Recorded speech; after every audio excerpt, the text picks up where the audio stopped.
What happens when heartbreak and a global shutdown crack your reality open and something from beyond begins to speak? After a devastating relationship and the onset of the pandemic, Chris Berryman began experiencing interdimensional contact with what he calls the Orion contingent. What he has shown about consciousness, crystalline technology, and the human body as a living stargate may change how you see reality itself.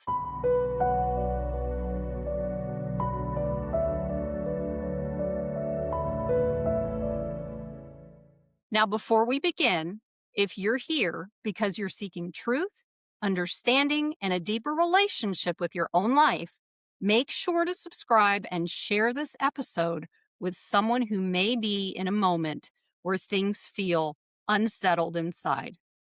Every conversation here is meant to offer perspective, support awareness, and remind you you're not alone. Welcome, Chris. Thank you so much for being here. Hey, Caroline, thanks so much for having me. Absolutely. I'm really excited about this. We already had a really good little conversation beforehand. I love those. So we're going to just dive right in. You ready?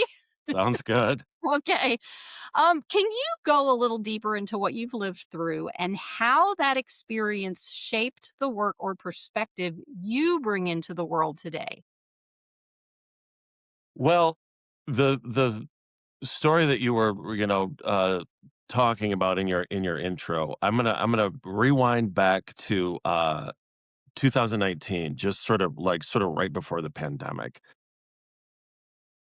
I was a relationship that I was in over a period of a few years which was sort of a volatile and also kind of a secret thing. Was it was not it was a roller coaster of emotion, I guess you'd say, and that had come to an end, and I was really trying to process it, and not doing a very good job of it, of trying to process what the experience was, and then the pandemic happened in, I guess it was end of February 2020, but also during this time, as a third sort of event that was going on, I was the last few months, especially, I noticed it, of 2019. I started having these potent sensory experiences, and it presented as geometry, intricate geometry, machinery that I had never seen before, and then eventually what really looked like spacecraft or flying saucers or and other interesting things, light particles. And eventually this kind of turned into eyes and faces. I would notice it when I shut my eyes during the day, but particularly like at night when I would just lay in bed and just try to shut my eyes. It was just there. I was awake. I was not asleep. I was not under the influence of any substances or anything like that.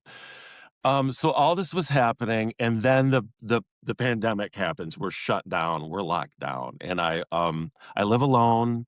I was checking on my mom, who was elderly. She was in her late 80s. She's since passed away, at the time, which who she lived an hour away.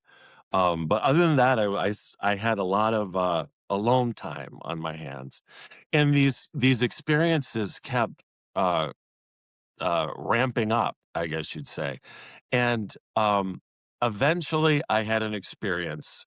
The lamp was on next to my bedside, and I laid down on the mattress of my bed, and I felt this, lifting up. I could still feel my body just laying there, but I felt this lifting up, and then it started to speed up at the same time. And with my eyes closed still, and I knew something was happening, so I was just like, "Okay, let's just try to relax. Let's not freak out. Let's see what's going on here." And I saw a control panel and a window, and out the window, I saw a desert landscape, and on the control panel were hands that were not quite human. And, It was a positive feeling. It was like I was getting 5 energy healing sessions at the same time. And Wow. I've said that before, but that's really the best way to describe it for me. And, so these experiences were happening. Um, Long story short, that experience, and then I started hearing this positive music that was very moving and very peaceful. That experience, uh, became the foundation of my first book, which is called Flying Saucer Visions: A Travelogue, and it's a young adult, middle grade young adult, I say 10 and up, illustrated sci-fi story. So that experience was, that was my first book, and then the eyes kept coming. Meanwhile, I'm still, the world is collapsing. I'm still kinda just d just there's no other word for it, devastated by this personal, this breakup, this whatever you wanna call it, this, a lot of there was a lot of nasty energy, a lot of, just not of just volatile volatile, interactions that went They on. all work that way. Don't feel alone Yeah. on that one. Yeah, I there's no other way to describe it. Yeah. Um, and, and then these other experiences were happening, and, but the eyes kept appearing, and then with the eyes, there were faces that appeared to me, some of them which were human, and some of them which were obviously not human. When I saw that some of them had like a slanted pupil, almost like a reptilian energy, I think I screamed out because it scared me so much. But they just kept appearing in a way that was not that seemed respectful. And eventually I mean, especially with the encouragement of this teacher that I have, told me, okay, and she's very psychically sensitive herself. She just said, okay, just ask don't be scared, confront this. And so I did. And from that, a conversation started with a being who identified as N1, and who I discovered was part of a greater collective, and this ongoing conversation. And I have some training in this kind of communication and psychic work and mediumship and meditation, things like that. So that certainly helped me. uh, this ongoing deepening conversation uh is the foundation of my book that was just released yesterday, which is called the N1 Sessions. Cool. And Good timing. Yes. Yeah, it was good timing, and the focus of this book, there was all sorts of interesting things that this source wanted to discuss, and I think it absolutely gave me, a mission, a purpose during the pandemic and lifted me out of that state that I was in after all of that volatility. So, in a nutshell, that's the experience that kinda brought me to the place I'm in now. Mm, that sounds pretty wild. Looking back, it's just my life, but I guess Yeah. it does sound pretty wild. Well, I mean, as humans, everything that we've done in on the planet and on Earth, we see each other, like this. We don't expect things like that to come through, and Yeah. and certainly not to talk to us, right? Right. And what I find interesting, thank you for sharing that because it's very powerful. And then there are two things that came up while you were talking about that. The first thing, first of all, the pandemic to me was yes, I think it was a little, for lack of better words, manipulated shutdown for various and sundry reasons. But there's another piece of it that the timing of that couldn't have been more impeccable as for people being able to just stop because we have Yes. been going on this like trajectory of lightning speed, like a spacecraft, lightning speed for years and years and years and years, and blinds inside this thing or box, whatever you want to call it. And I think that the shutdown actually gave us time to connect with ourselves, whether we were living alone or not. Because I had the same experience. I mean, I was with a partner who, at the time, who we just created all kinds of music. at that time. And it was like, it also created a growth for both of us. It created me recognizing things about myself, just getting into that space, because when we're not so focused on doing all this, and this, we have time to sit with ourselves, which can be kind of scary for most of us, right?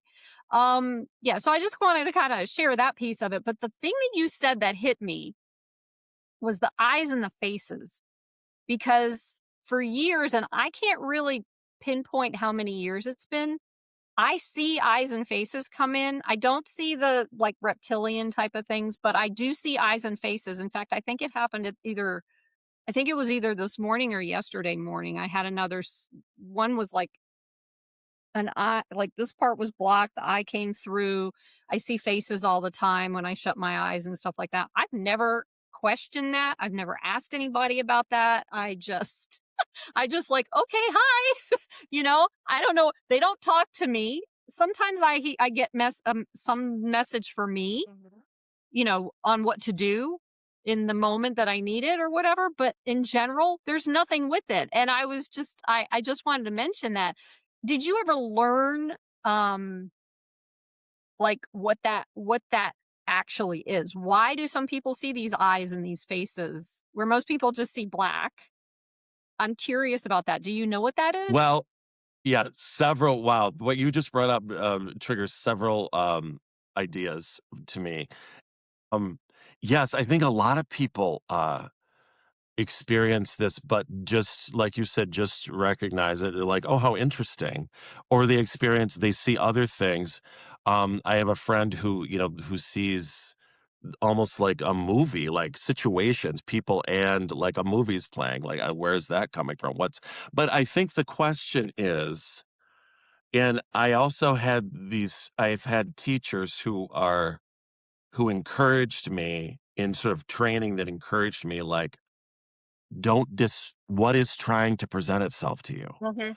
What does this mean? Don't ignore it, and ask your guidance, ask your higher self, why is this appearing to me?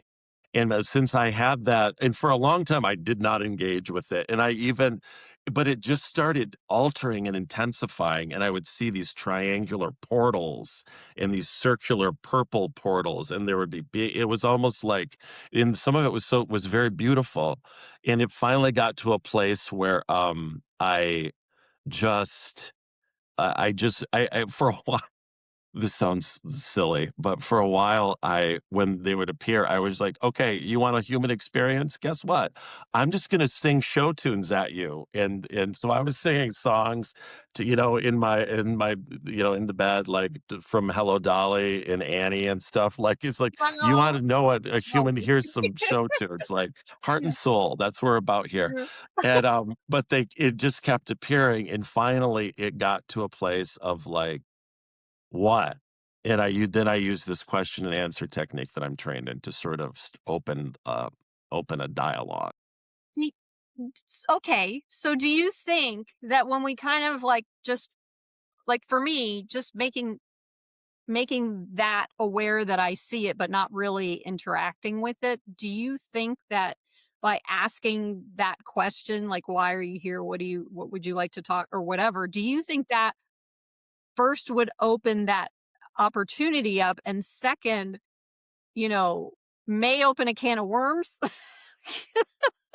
Well, I've been working on this for almost 7 years now, so it certainly opened up. Careful what you ask for if Right? you That's the really can want of to know worms. the answer. Okay, so the can But of worms. I think your free will is always respected um if the source is coming from a noble place and a respectful place of wisdom. And for me, it became clear. I describe in the N1 sessions about like how in the preface, how I just went through tizzies of self-doubt about the whole thing. And I was questioning everything. And because I just wanted to like, is this safe? Is this okay for me to do this? And it just finally got to a place of clarity where I felt secure that it was, and that it was okay to proceed. But I think we have to use a lot of discernment. Like, what is the source of this? Why is this appearing to me? And really trust our inner knowing to inform us, to make the best decisions. There, there, But we have more, especially if we're grounded, we're much more, protected than we realize, usually. Now, some of the people who talk about abduction would probably disagree with me and who have had other types of experiences of waking up on an operating table or things like that. I'm sure they may be vehemently opposed to what I'm saying, but I feel that I am a stronger person now after these experiences. Um, Over the past, since the fall of since 2019. So yeah, that's sort of where I'm at with them. well, yeah, and that's what I was. We're leading into a rabbit hole right now, and I generally try not to go in those, but in situations like this, because this is information that most people don't really understand or know about, we might be going into a rabbit hole. So what hit me when you said that is, as light beings or light workers, and we say, there's a certain discretion that we need to take about opening up a conversation with what we're seeing in, inside of or behind our eyes or wherever it is. Um, is there some information you can share that would help people to know how to discern between something that may not be what's right, or recognize, like for example, when our gut feeling, if we're in front of Yes. somebody and we feel comfortable and safe and all that, we already know that that's okay to be with this person, rather than when we're standing there and our stomach starts going like, yeah, you don't want to be here. Yes, yes. When what someone is saying does not match the feeling that you're having inside. Okay. And I think that's the first and foremost, to trust that feeling when it doesn't match. So you can hear what they're saying, but also to take a breath, to relax, and is this true? Hmm. Is this Can I trust this? And you can also, especially with these sensory impressions that you have, you can also just say, you can sort of call in your highest team, whatever that means to you, and say, okay, looking right at it or hear it, whatever, whether you're seeing it or hearing it or whatever, please reveal your true nature to me through the assistance of higher forces. Please reveal your true nature to me. I think that will be a helpful tool in what you're asking. Okay. Well, Yeah, next time. and then trust, and then going back to trusting that gut Yeah. that gut feeling. Yeah. Is it safe to proceed? Is this okay? Yeah. Yeah. Because it started as a two-way conversation, but it got to the place where I trusted it enough that I allowed this source, and I still do, to speak through me and write through me. So that's another level of trust, I guess. You say. So I went through a lot of this process of what we just talked about, of questioning, asking my inner guidance, keeping myself cleansed and grounded, and going back to those questions Yeah. before I felt secure enough to proceed. Well, You know. yeah, and what's interesting is a lot of that, and hearing you say it that way, is like a lot of it is because we don't necessarily trust ourselves in most situations. Something like this is gonna like, the emoji with the head blowing off type of thing. Right, That's right, not right. a most situation type of thing. But if you're able, like somebody, you are open, somebody like you or me who's seeing this and haven't really, connected yet, we're open to this and they know that we're open, but both the darkness and the light are attracted to an opening, and from my understanding. And so for you to be able to trust your light as an empath, as a highly sensitive, as a light worker, whatever you want to call it, if you're able to trust your light in general, I feel like in some way that darkness doesn't really have access to our light because they're mostly scared of it? Yes, Yeah, yes, okay. yes. Or they're getting, there are also parasitic forces, entities. There's parasitic people too. I mean, that we meet in everyday life too. So this is not anything new to talk about. But Right. there are parasitic beings who just want to get a thrill off of frightening you, or Mhm, they get something off of our fear mhm. at the same time. One example is these little beings that you might see with red eyes. I mean, they're really just minions though, and you can just I'll just sing, the sun will come out tomorrow at them, and then they don't like that, so they go away. They Well, don't come that's around so very often. so funny. That's almost like I remember years ago I heard that if you happen to see a spirit in your room and it feels like it's a negative spirit or feel a spirit, I don't see, I feel. If you happen to see something like that, someone who's crossed over, someone whatever, and you say, "I don't want you here, go to the light or Yeah, go yeah. whatever." They have to do it. They They're have to do it unless they're very they've I think that, like, some of the experience, like hauntings in The Conjuring, these movies, like those which are based on real life experiences, that is entities who have gone absolutely rogue.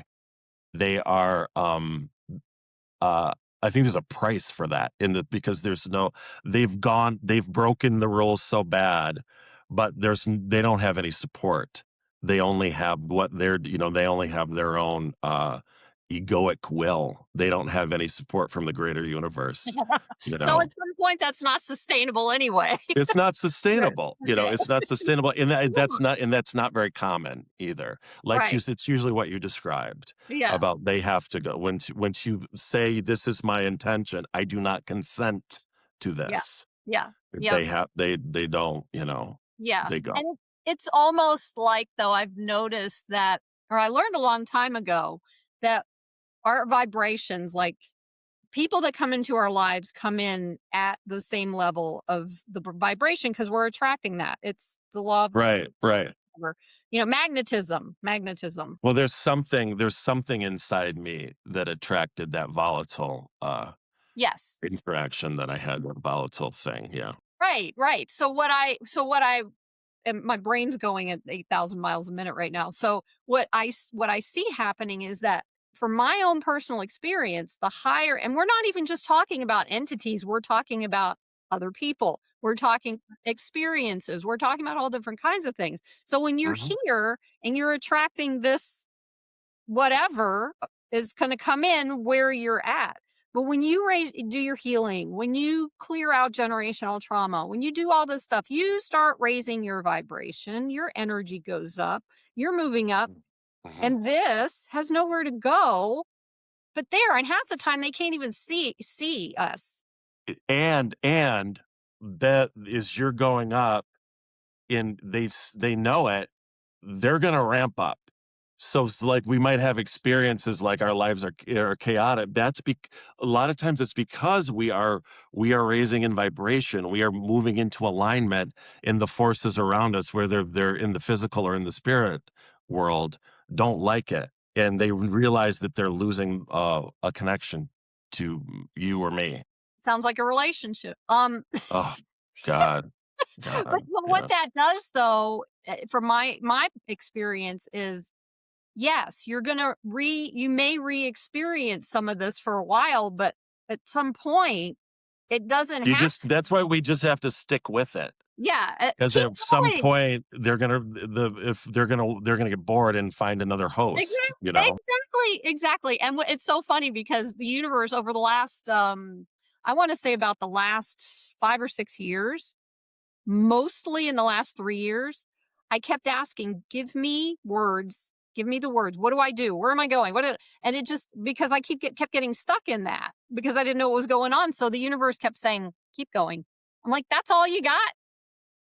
However, that's a lot because if you listen to that like I did, like if you knew me 3 years ago, we wouldn't be sitting here having this conversation because I would be depressed. I was in a completely different space back then. And learning all this stuff and learning about myself and healing all that. And, you know, this is not a brag. This is like a whoa, this is pretty cool type of thing, right? And that's kind of the way it feels with it. But yeah, definitely the vibrational piece of it. But there's something more to this. And I want to get back to N1 and your work. And I want to ask you, how do these beings use sacred geometry and crystalline technology? I love sacred geometry. And I did too.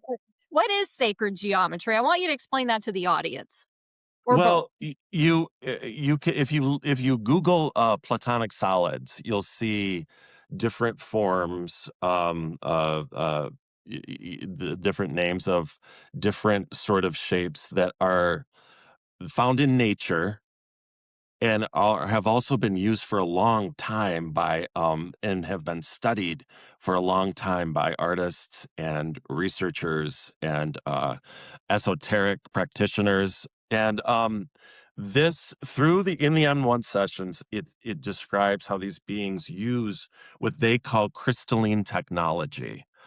um and they live in a realm, they have the ability to move uh from different dimensions, going up into the very high spiritual dimensions and moving down towards ours to become more solid if they choose to. But when they're in this these higher dimensions doing their work, which they call their laboratory, they use sacred geometry, intention, and probably other esoteric technologies that I might not understand yet for creation, to create things that can be assistance to their world and other worlds.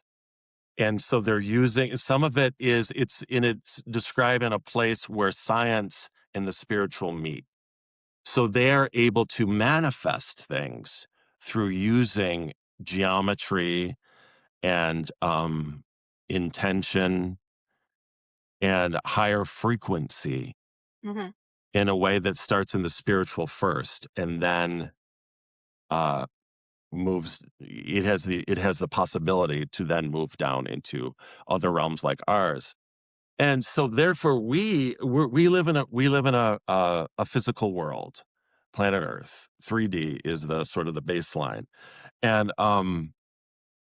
so we can use some of these same concepts but sort of reverse engineer it to where here we are grounded in the physical. Now we can use tools like visualization and meditation and healing with in different modalities and astral projection to sort of move up into these higher realms of love, light, uh, intention, sacred geometry, sacred sound, um, cosmic creativity, just like these higher realms. And we can, from our place, we can go up there and then allow it to move around and hopefully manifest in our lives. And I think this has been, there since for a long time now, there have been maybe started more on the fringe of things, but now it's definitely moved more into the mainstream about techniques that allow us to do this.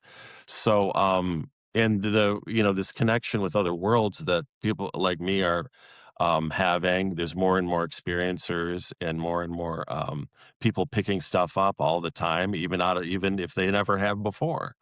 And so there's new if we can just sort of look at it like a big map of like, oh, what's coming together, and create ways of working with this material. Hmm. I think that's exciting because then we can also use this kind of sacred geometry or crystalline technology in ways that can help us here on Earth, Hmm. in Hmm. this planet. So Yeah. that's a description of the ways Okay. that these beings work with it and the way that we can also work with it. Okay. Okay. And the thing is that what I'm learning is that with all of the up leveling of energies that are happening right now, whatever that means, I just watch. We are carbon based bodies. We have carbon based bodies. And with all these shifts and these changes and all these different things, it's actually redoing some things in our carbon-based bodies to make us crystalline and part of that technology, from what I understand. Um, the other piece of that I'm finding, would you agree with that? Or that feels right to me. okay, I don't have a lot of information on that, but that absolutely feels in alignment to me. okay, okay. And then the other piece of it is we're already in on a planet that is created with sacred geometry. Nature is sacred geometry. Everything in nature is sacred geometry. I forget the name of that.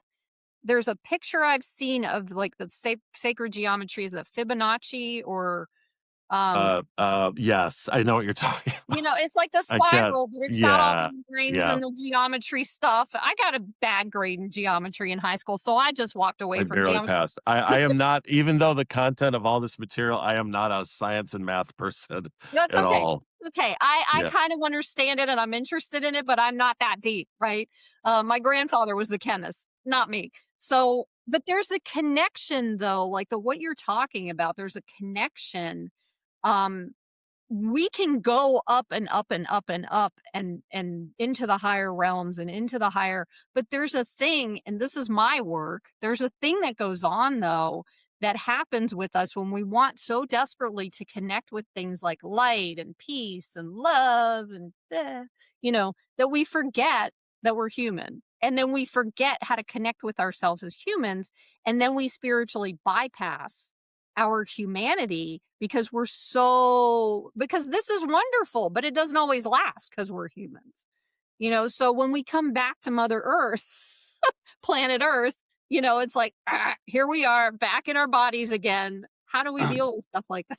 Well, I think that that we can, yes, we can take the trip to realms that sort of operate with different principles than ours does. But I think we have to remember, and this is also in the N1 sessions. This is reiterated in different ways that it's not for the idea is, or we can know that it's not about becoming less physical, and that I think we have to remember that we are the essence of what you described. Just our very nature is, if we peel back the conditioning and the everything that we've accumulated through reaction and trauma and all sorts of other difficult experiences, that at this foundation of who we are is that love, light, that pure feeling, that flicker, that flame. And that to remember that, and then to also remember that we are innately interdimensional beings, even though we're grounded here in a physical planet, um, and that has certain rules of gravity and et cetera. All those That fun rules. this is who we are, Yeah. and we're having an experience in Yes. this physical realm with all sorts of incredible creatures and animals and beautiful landscapes and oceans and skies and everything at the same time. But we have the ability, and this book, as it came through, N1 and the collective, we're being pushed to challenge ourselves to use these abilities, these interdimensional abilities, these somatic and shamanic abilities, to develop them more and use them in our daily lives. Mm-hmm. You said So shame. there doesn't have to be a segregation. Okay, now I go to work, but I get to be spiritual when I go home and sit and on my cushion. But Yeah, it doesn't. we can integrate that. We can have both things, but we can integrate the two. Yes. Yes. So that's actually a good segue for my next question, and you said shamanic and somatic, but that's interesting. I've never Yeah, heard. I've been using that a lot because they both are definitely suggested and present, that to bring this more into our awareness, that somatic being this body mind experience, and going back to the ancient ritual practices, trance, of our planet, that as people we've been doing for a long, long time. Long, long time. And oh, by the Yeah. way, those practices are right smack dab in the middle of sacred geometry. Yes. They utilize sacred geometry Oh, for yeah. those Oh, practices. yeah. Oh, like, Yeah. in big look at Stonehenge, you know? All Yeah, yeah, yeah, yeah. Look at many, many, structures that were have been here a long time, yeah. Good point. Really, yeah. really good to remember. I wish I could remember the name of the book, but it was just so powerful to even look at the structures that have been built mostly in Europe and the UK and, Ireland, all those places from Yeah. the ancient Or Egypt, the pyramids, you or know? that. Yeah, but we Yeah. also have some structures in this country, in the US as well, that most people don't recognize as being ancient. Even the people who created certain cities created these cities on sacred geometry, which we don't know that either. Washington DC actually happens to be on a configuration. This is the book I can't remember the name of. It's like 108 degrees, uh whatever the thing is, from like the Pentagon to the uh the White House to the Capitol to Lincoln or whatever it is. I don't even Well, and a remember. lot of the people involved in establishing those cities in the at least the time, moving into, more, from the 1700s on, uh, had awareness that the Masons had as well, of Freemasonry, and the Freemasons had knowledge of sacred geometry as Well, well. isn't that Yeah. interesting? We're all interconnected Yes. on Yes, the entire that's planet. yeah. Isn't that Isn't interesting? Isn't that interesting? So let's Yeah. go back to the human experience now, though, because this is all the human experience, but this is more grounded in who we are and our traumas. So, what tools in your work that you've been doing on yourself and with them, what tools have you discovered that would help or that could help a person to return to alignment with themselves after a traumatic event or an episode in their life or an experience? Well, what helped me and during the pandemic, while all this was happening, I was doing a lot of Zooms with somatic movement, Mm, which some of it was very gentle and very so like this whole idea of micro movement of just moving your, starting very slowly to mhm. moving your body and just having a visual awareness of images and animals or colors or shapes that we can use to sort of move down into our bodies and see with our body systems, and to allow the feeling of this. And it can speed up, it can move more into something like dance, but to have the experience of like experiencing our bodies to be a pleasurable thing, but also one that gets our cells moving, our blood flowing at the same time. So that certainly helped me. Just doing somatic movement, somatic awareness. Um, and then as the material of the N1 sessions was coming through, this idea uh, made itself known to me of the human body being a stargate, and that we have that it's a living portal, and that we have the ability to connect to the cosmos, to time and space, to go in and heal the past even before this physical or incarnation, and a lot of abilities connected to that made itself known.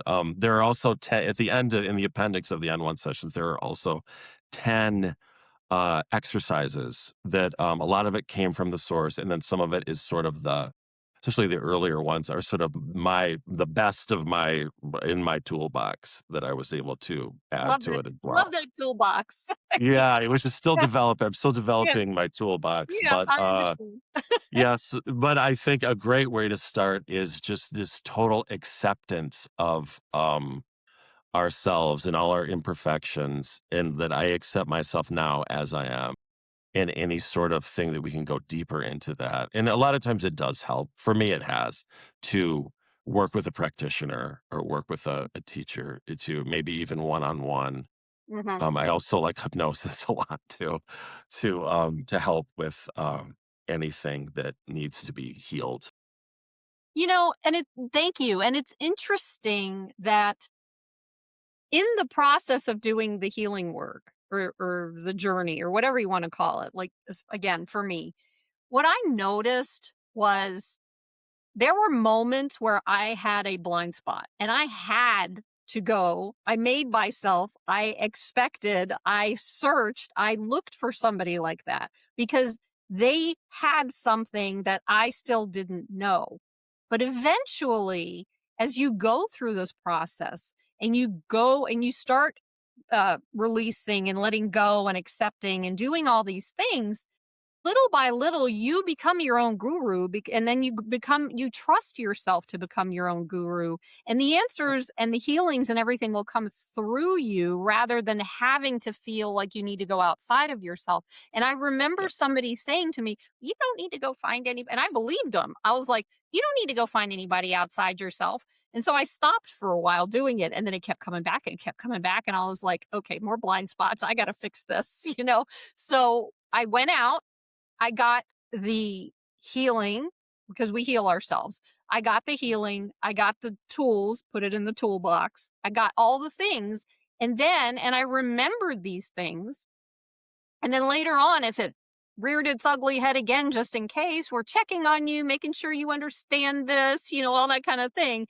Um, I went back into my toolbox and I could use it myself without having to go to another person to help me. So it's really cool how, as you travel this journey in this life as a human, how that evolves and how that creates like that strength inside of you to trust yourself to do this work again, human word, for yourself.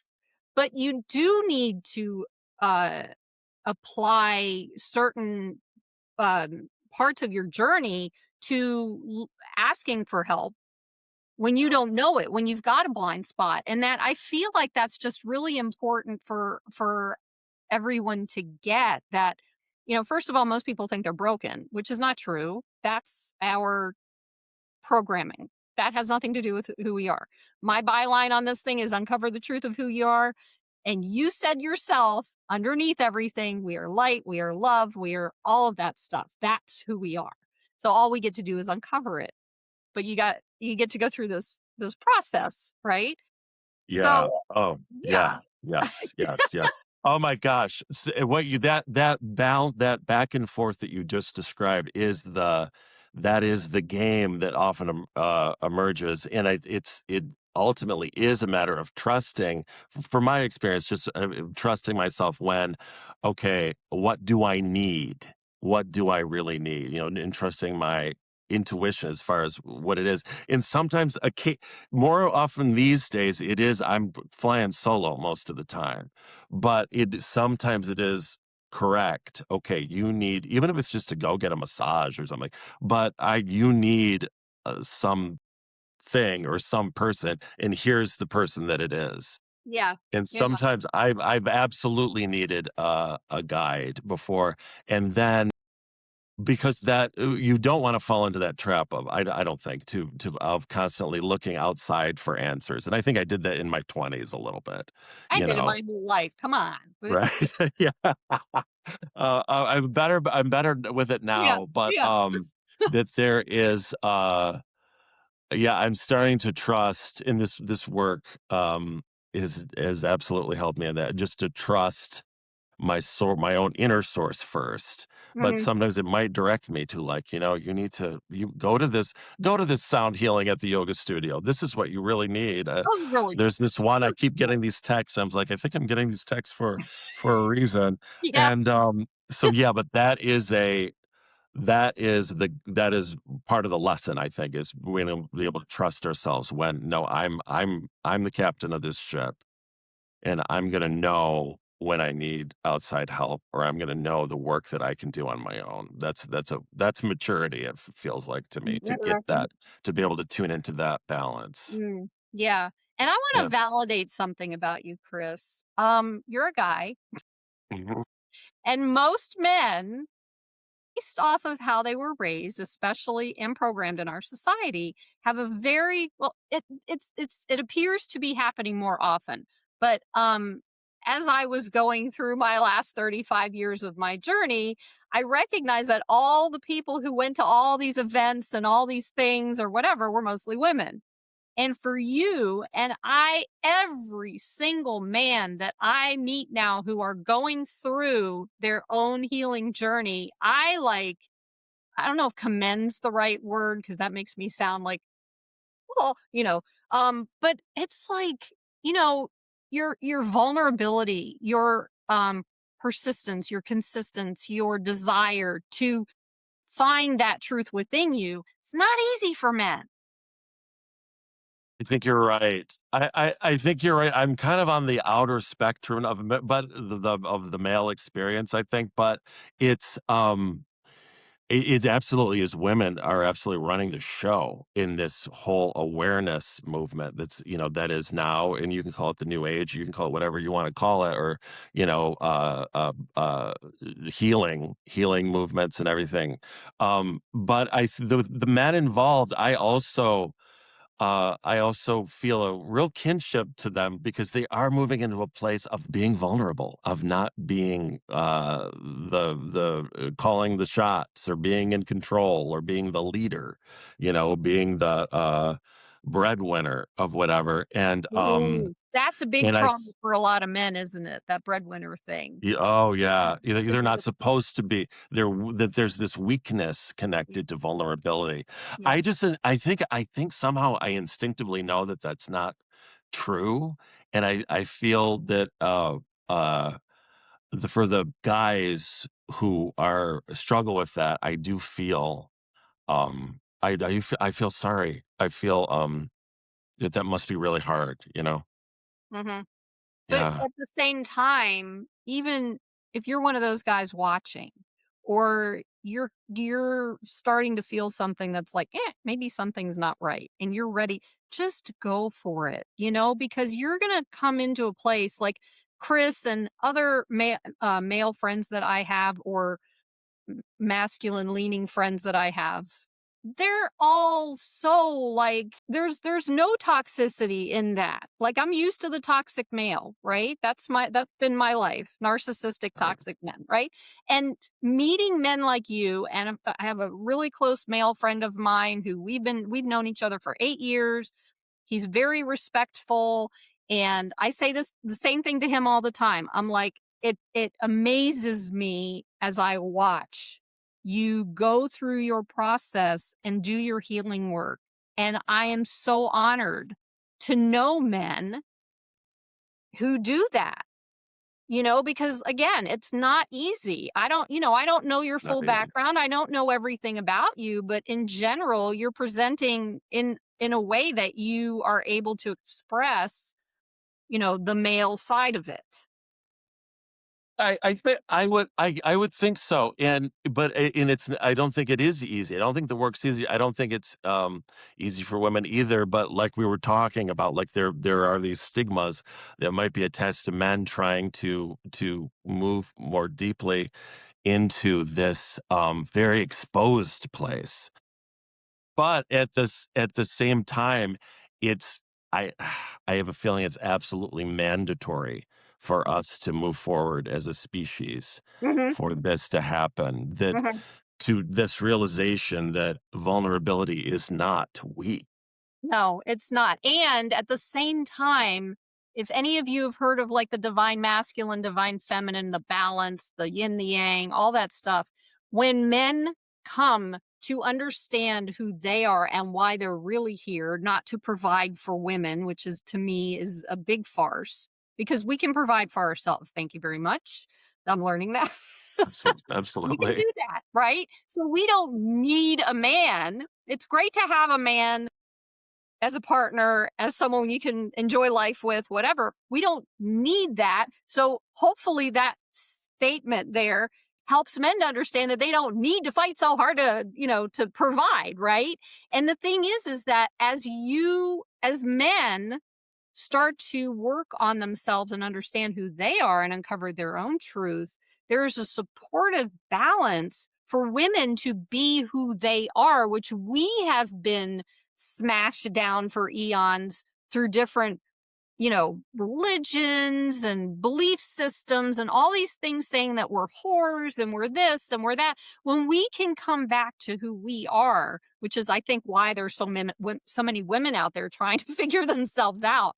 When we can come back to who we are, and men have come back to who they are, and they understand us as who we really are as women, they can support that rather than trying to take over and be the man of the house or whatever. You don't need that. You need balance. We don't Right. need this.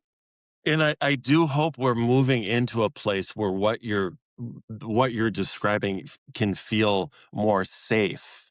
Yes. And that number one, even the trauma connected with women, like that of being branded a witch, Hmm. like of having certain abilities or certain knowledge and being branded a witch and burned at the stake.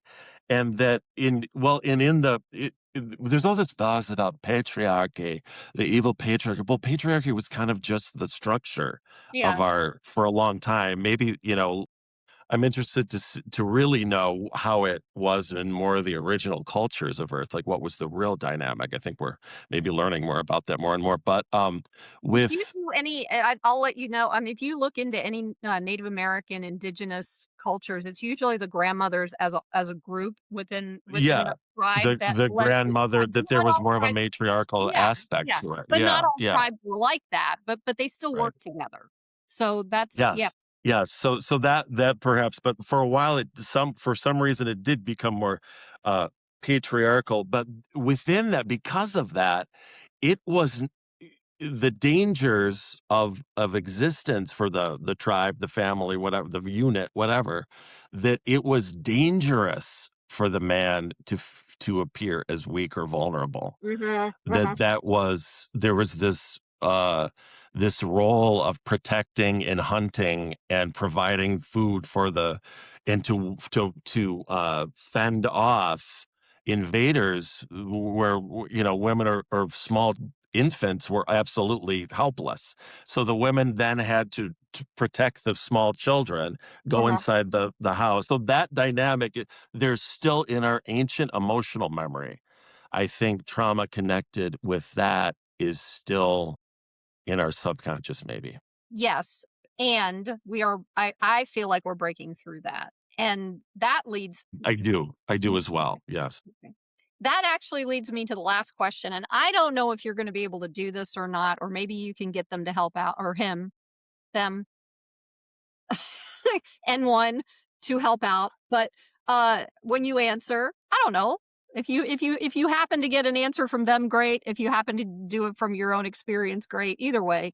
But with everything going on in the world, how do you see your experience and this information that you're putting out there applying to where we are collectively right now? I feel on a gut level, I know, and this has come through in the sessions, that it is at a turning point right now where the game of charades is over. By the game of charades, I mean this small idea of who we are and the small idea of how vast the universe is and our place in it. And in the book, in one of the sessions, and one is almost like you screamed it, and it was take ownership of your space heritage. And by space, we mean the greater all, the greater multiverse. That we have a very special and sacred place within all of this greater game that's going on. Yes. Yeah. And yeah, So I that's think that's you read. in a way that's the crust the Yeah. crux of it. Nice. Okay, but that's so interesting because the reason I feel from my readings and everything that I've done research throughout my life, the reason that we are kept small, obviously, is for control, right? And it feels to me, before I even read your book, it feels to me like you can't have just Earth, just what people call the Matrix, just this in existence. There's no way. There has to be some kind of something going on out there with some kind of, what did they used to say? I don't know if it was on Star Trek. Some kind of thing, something out there that has more understanding about things than we do, whatever. But it Yeah, all yeah. seems to connect with us. And there's this piece of it that maybe, just a thought, maybe we've been kept in this cocoon for that control, because if we do expand and we do recognize that there could possibly be something out there, don't push it away right away.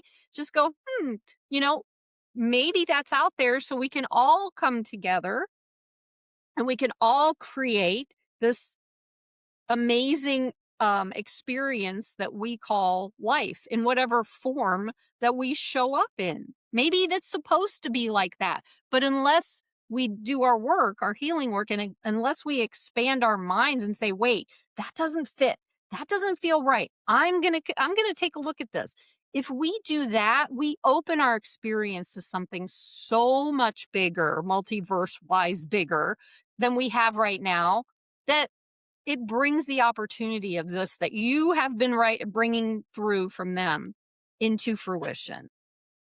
Absolutely. And another practice that I was just reminded of when you were talking is that to use that discernment to look at things like the media and the different medias and the actions and the official proclamations of the different governments and everything.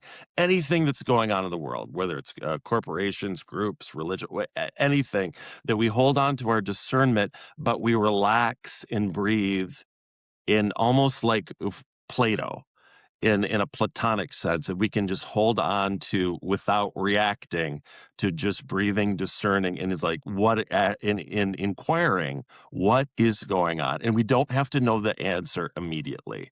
We don't need to jump to a knee-jerk conclusion or a conspiracy theory or anything like that, but we can just hold on to that constant uh, relaxed inquiry Yes, about our it's existence. I think that will be a helpful thing. hugely helpful. And I have to say something, because when you brought up the whole thing about the media, and I went like, so, oh my gosh, I have a degree in mass communication. So I got to learn all, and this was years ago. I'm talking like 1987 years ago. Interesting field. Yeah.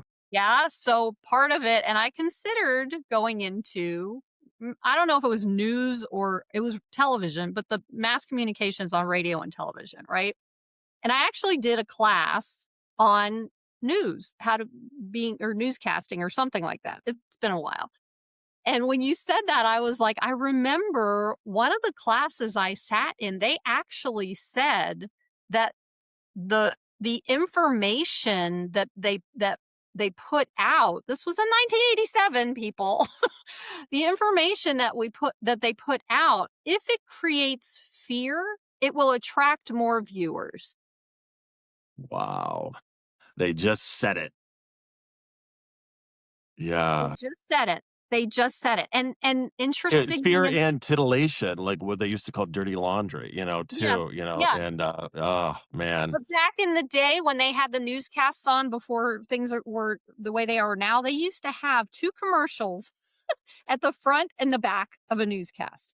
The front of the newscast, the commercial was for a medication that would help with anxiety. This is when they first started coming out with those.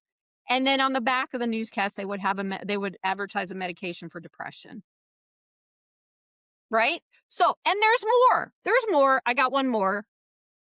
Yesterday, I was talking to somebody, and they were telling me that they had a friend of theirs who was going to pharmaceutical school to learn how to be a pharmacist. Okay. I don't take drugs over the counter or anything. And I've been working really hard on myself to not have to do that. Um, what she said was this girl was in her very first like intro class, right? And whoever the person was, the professor was teaching the class. And and this was recent. He said, "This is a great business to be in," or words to this. I don't remember the exact words she said. This is a great business to be in because the pharmaceutical companies make money off of you being sick. They even admit it. They're teaching the people who are going into pharmacy school. And I've heard this before, but not from someone who said that there was a friend of theirs in pharmacy school and they're telling them this. It's like, okay, so now let's go back. Media, advertisement for medication for anxiety, advertisement for medication for depression, and pharmacy schools are telling their students that the reason that they keep going like this is because they can make a lot of money off of people being sick.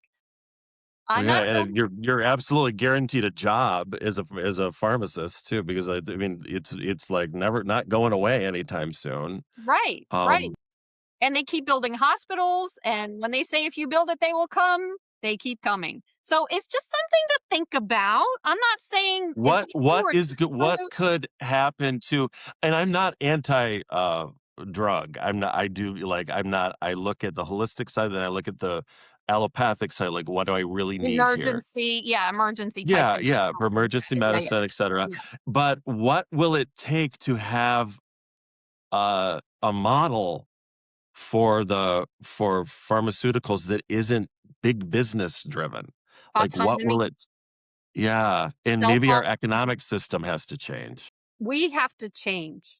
Our autonomy is when we stop looking at people outside of us and come back to our truth, we get to change that from inside. It's the only way we can do it. We can't trust anybody else to change that outside of us. We've got to do Right, that. We've got to come right. together in community and self healing and self acceptance and all the selves. Definitely, yeah, So, that's where it's gotta start, right? yeah, right here, right here. Yeah. Okay. Mhm. So, I'm going to ask you some questions that I ask all of my guests. And the first one is, what is the one thing you would offer someone who knows something isn't right in their life and doesn't know what to do next? I would say, going back to what we discussed earlier, I would say get really quiet, take a nice bath, relax, light a candle, meditate, and just ask yourself or your bigger self what is going on. Is there anything not right? But why am I having this feeling? What is behind this? I would address the feeling, not necessarily what is broken or what's not broken. What is this feeling? What is this? Get real relaxed and quiet and see what happens. And then go from there. And if nothing happens right away, wait a couple of days, do it again. Do it again. How do you define awakening? Awakening to me, awakening means remembering who I am. So stopping and remembering that I am vastness. I am a firefly in this, that I am a, as N1 says, that I am a particle of God. Another way of saying it, but just stopping and relaxing and letting it all in. Everything, welcoming everything and remembering who I am. Uh, this limitlessness that is in there. And the particle of God part, I always lean it into the disco ball. Yeah, I love it. What an image. That's a mirror ball. Oh my let's god, go, yeah, that's let's a go great dance. Let's go dance. remember it. Yeah, you are the disco ball. Well, God is the disco That's gonna ball. be the title of my next book. Okay, but what for Right. me? God For is the God is disco the disco ball and ball. I am You're the little the mirrors, and you're flicker. Yeah. dancing underneath the disco ball Yep. and enjoying your life. What could be better Yep. than that, right? Okay. That is sublime. Yep. What do you believe soul divinity is? Soul divinity. Um to me that feels like the truth about ourselves as a soul, that it is uh divine, part of a bigger plan, part of the bigger all, and eternal. Love that. Yes, yes, yes, yes. I get excited. Well, I always these are my favorite 2 questions because it's the name of the podcast, and I always want like, when I first came up with the name, it took a lot to figure out exactly where this was going, and I didn't even give me the name. It was like it just popped in, but I wanted to get other people's opinions on what the name of the podcast is. So, I've heard so many really cool answers, so thank you for that one. Great Uh question. Thanks. How can people get in touch with you? Well, sure. You can go to berrymanbooks.com. And there's a contact page there. And that's all for books, for blog ideas, articles, events, anything that's going on. You can go to berrymanbooks.com. Great. And we'll have that information in the description anyway, along with all the other information that goes down in the description on a YouTube video. Excellent. And then the last question is there anything else you'd like to share with the audience before we wrap? Um, I just that we're living in even though the world seems like it's an absolute mess if you look at it in a certain way, that we're living in an exciting time and there's all sorts of enticing, mysterious, and wonderful things going on. Perfect. I love that. I love that. So I want to thank you, Chris, and N1. And be sure to go get that. This book is really cool. I'm just saying. I think it's a really cool book. It gives you some information that made you not think things before, and there it is. So, Chris, thanks again for sharing your journey with us today. You reminded us that when life breaks us open, entirely new dimensions of awareness can emerge. Literally expanding how we understand consciousness, reality, and our place within it. And to our audience, may this conversation invite you to stay open to the mystery and trust where your own awakening is leading. Thank you for being here with us on Awakening Soul Divinity. Thank you, Caroline. This was Thank, wonderful. well, thank you so much. Take care. Thank you for being here. Click on one of the videos below to keep going on your healing journey. And don't forget to subscribe.